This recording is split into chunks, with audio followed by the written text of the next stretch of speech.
babaláwo international gbogbo ẹ̀yin lovers mi tí ẹni arúgbó sílé àbí irú àìsàn báyìí ń ṣe yín tí ẹ bá ti rí pé ẹ̀ ń tọ̀ ìtọ̀ yín every seconds you have to know how to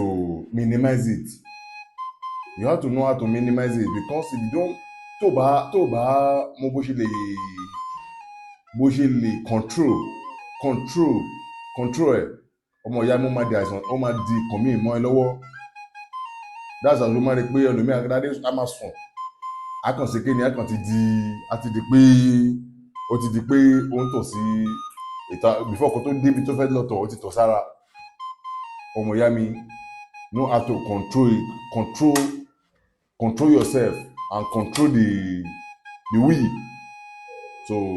jẹ́ kí n pè bẹ́ẹ̀. So kí ló máa lọ sí ọmọ ìyá mi kí ló máa lọ ṣe tó bá rí pé gbogbo irúkọ ẹ̀ báyìí bá ń ṣe àbọ̀ ń ṣe èèyàn tó wà lẹ́gbẹ̀ẹ́ lọ wá egbò ọsàn wẹ́wẹ́ òróǹbó ọsàn wẹ́wẹ́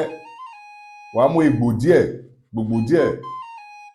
wàá wá èyí tó bá pọ̀ díẹ̀ bó tiẹ̀ pọ̀ púpọ̀ ó yẹ díẹ̀ lórí ọmọ ìyá mi kan ṣàn gbogbo egbò yẹn ṣàn wàá gé kékèké wàá gé sí irú ike báyìí wàá gé sí irú ike báyìí ẹni ike ẹni 75cl tó bá ti wá gé sí ọmọ ìyá mi tó bá ti gé sí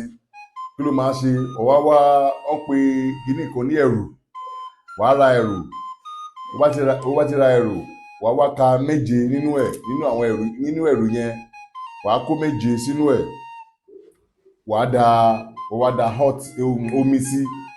wàá da omi sí omi ló máa dà sí ó bá ti wá da omi sí ó wá máa mú ní gas kọ̀ọ̀kan glass cup wàá máa fi gas kékeré small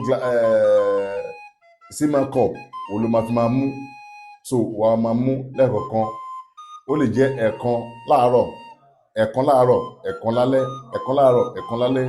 before ká tó rí bò bá ti pé o lò lẹ́ẹ̀kan ẹ̀ẹ̀mejì kí ni yẹn stop o lè lò lẹ́ẹ̀kan lénìí ìsìn o lò lálẹ́ àárọ̀ kó stop láàárọ̀ yẹn